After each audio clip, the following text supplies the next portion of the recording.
Hello, সবাই কেমন আছেন? আশা করি সবাই ভালো আছেন। আমিও ভালো। আজকে আমি আপনাদের সাথে খুবই মজাদার একটি নাস্তা শেয়ার করব।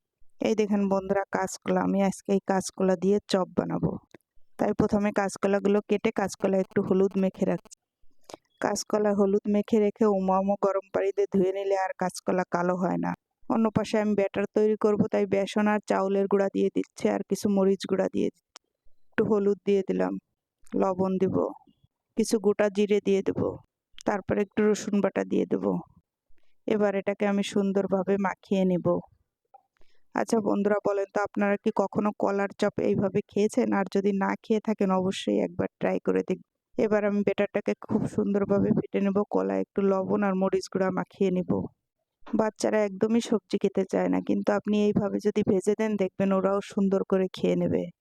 কড়াইতে আমি তেল গরম দিয়ে দিয়েছি। এবার আমি কলার চপগুলা ভেজে নেব। এইভাবে কলার চপ ভেজে আপনারা একবার হলেও খেয়ে দেখবেন, খেতে কিন্তু ভীষণ মজার হয়। চুলার আঁচটা মিডিয়াম আঁচে রেখে কিছু সময় ভেজে নেবেন। এই তো আমার চপগুলো ভাজা হয়ে গেছে, এবার আমি তুলে নেব।